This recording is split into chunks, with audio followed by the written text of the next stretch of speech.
আচ্ছা, হাত স্টেরিলাইজেশন করার পরে আমরা যে জায়গায় বসে কাজ করব, ডেস্কটপ অথবা টেবিল, ওই জায়গা স্টেরিলাইজ করলাম।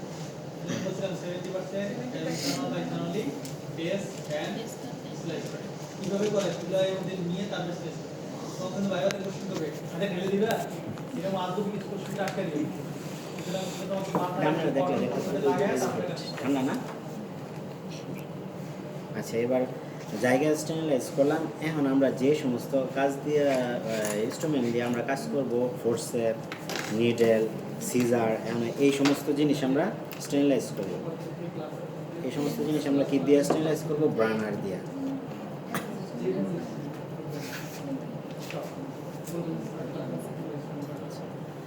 এইটা স্টেরিলাইজ করার একটা নিয়ম হলো, এটা যখন আমরা দিব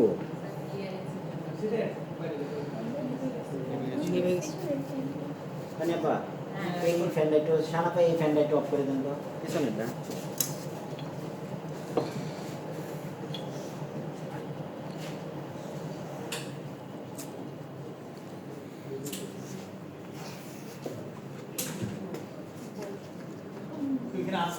হ্যাঁ আছে স্যার, আছে। একটু স্পিড দিয়ে দিব মাথার মধ্যে।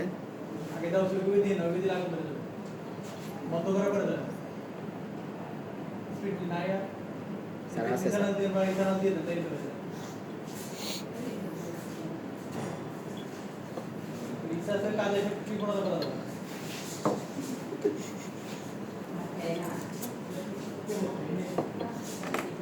আচ্ছা, এখন তাহলে এটা কি করব? যতক্ষণ পর্যন্ত লাল না হয় ততক্ষণ ধরে রাখবো। হ্যাঁ, যে কোনো মেটাল জিনিস যদি থাকে,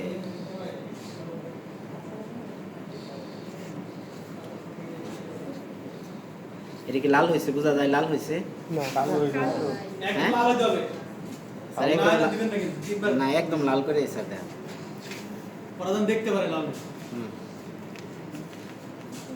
কেউ টেস্ট করতে দিলে হাত দিতে পারবে, হাতে দিয়ে চেক কর আসলে গরম ঢালতে হবে, চেক করবে না। পানি যখন ডুবাবে তাহলে ঢেলে দেয়,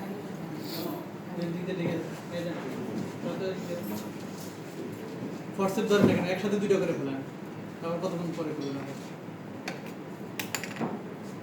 সিকোয়েন্স আগে দিলেই স্যার। শুধু খালি আর কি নিডেলটা দিয়ে দেয় না, দুইটাই দেখা দেখা ডিফারেন্স, ওইটাই মনে রাখে মুভির মধ্যে গল্প মনে থাকে না, আমার কথা ভুলে যাবে, মুভির মধ্যে দৃশ্য মনে রাখে।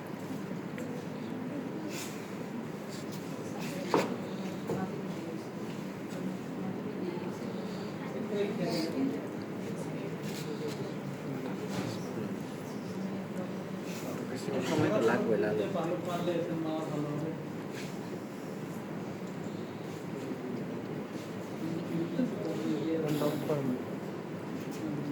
নিডেলটা তো মনে হয় লাল হয়েছে, নিডেলটা ফর্সেপ সহজে লাল হবে না, ফর্সেপ অনেক সময় লাগবে, কারণ অনেক বড় সারফেস এরিয়া। নিডেলটা লাল হবে বলতে দেখো, নিডেল লাল মানে নিডেলটা লাল হয়েছে না?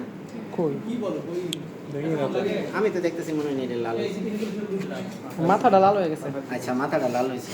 তাহলে এরকম মাথাটা যখন লাল হইব তখন আমরা স্পিডে দিব এরকম করে তিনবার দিয়া আমরা এই স্টেরিলাইজ করলাম। আচ্ছা, তাহলে এখন আমাদের ইনস্ট্রুমেন্ট স্টেরিলাইজ হলো। ইনস্ট্রুমেন্ট স্টেরিলাইজ হওয়ার পরে এইরকমভাবে তিনবার ইনস্ট্রুমেন্ট স্টেরিলাইজ হওয়ার পরে আমরা কি করব? বার্নারটা অফ করে দেবো। বার্নারটা অফ করবো যে এটা আমরা ফু দিয়া অফ করবো না, কারণ এটা একটা সেফটির ব্যাপার আছে। হ্যাঁ, ক্যাপটা লাগায় অক্সিজেনটা আমরা সরাই দিব, বাস এই অফ হয়ে গেল। আচ্ছা,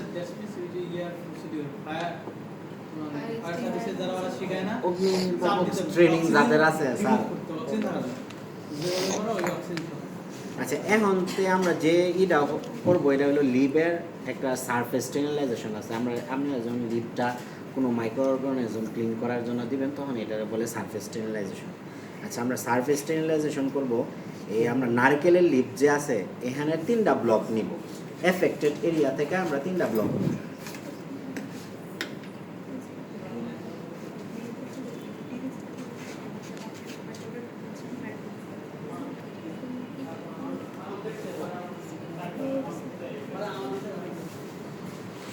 বুঝলে কোশ্চেন করবো আমরা যখন লিভের সারফেস স্টেরিলাইজেশন করবেন এর জন্য আমরা ওই এমএস যে সারফেস স্টেরিলাইজেশন বলছি না, এটা আসলে যখন করা হয় মানে পদ্ধতি দিয়ে যে প্রথমে তোমার এই ব্লক করে কেটে ইয়েতে দিবে আমার যে কেমিক্যালটা ইথানল বা ক্লোরক্স সলিউশন তার মধ্যে দিয়ে তারপরে ওইটার থেকে আবার তিনবার ওয়াশিং করতে হবে, না হলে কিন্তু অনেকক্ষণ যদি এই কেমিক্যালটা থাকে তাহলে কিন্তু প্যাথোজেন তো মারা যাবে। মারা যাবে। তাই এটা সারফেস স্টেরিলাইজেশনটা যে করব আমরা সহই মারা যাবে, সেটাও মারা যাবে। এজন্য সাথে সাথে তিনবার দিব। এখন আমরা সারফেস স্টেরিলাইজেশনটা যে করব এটা 10% ক্লোরক্স একটু দিয়ে দূরে করব। যাচ্ছে নারাজ আচ্ছা এটা হলো 10% ক্লোরক্স।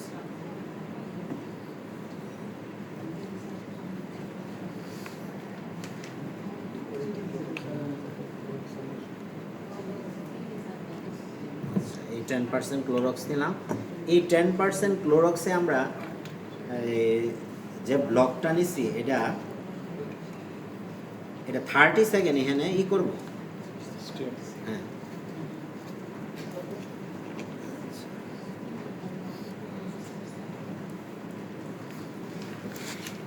আচ্ছা এটা 30 সেকেন্ড করার পরে এটা আমরা ডিস্টিল ওয়াটার দিয়া 3 বার ধুয়ে নিব। নিয়ম অনুযায়ী এখানে ছেড়ে দিবে, ছেড়ে দিয়ে সুন্দর করে এপাশে ওপাশে নাড়াচাড়া করবে ক্যামেল হেয়ার ব্রাশটা। আমরা আবার ওইখান থেকে তুলে আরেকটা নিব, স্যার ওইখানে ব্রাশ আবার নাড়াচাড়া করবো ভালো করে এই পাশে ওপাশে ওয়াশ হবে। স্যার ব্রাশ আছে স্যার? হ্যাঁ। তারপরে আবার ওইটা থেকে কি করবো, আবার ওইটা থেকে ওয়াশ করে তারপরে আমি ব্রডার পেপারে রাখবো। আচ্ছা এটা স্যার ব্রডার পেপার বা টিস্যু করে রেখে পানি শুকিয়ে যাবে, পরে এটা কালচার মিডিয়ার উপর রেখে দিলে এর মধ্যে যে ফাঙ্গাসটা আছে বাইরে এটা সারাদিন পর দেখবো যে এটা ফাঙ্গাস। আচ্ছা এটা 3 বার ধোয়ার পরে এটা আমরা ব্রডিং পেপারেও রাখতে পারি অথবা এই কালচার মিডিয়া যে পিডিএ আছে পিডিএ প্লেটের মধ্যে 3 বার দিব, 3 সাইডে 3টা ব্লক দিব, তাহলে এটা যে আদার্স আছে মাইক্রোঅর্গানিজম আছে এটা ক্লিন হয়ে যাবে। এই হলো আপনার সারফেস স্টেরিলাইজেশন। আচ্ছা সারফেস স্টেরিলাইজেশন করলাম। এখন আমরা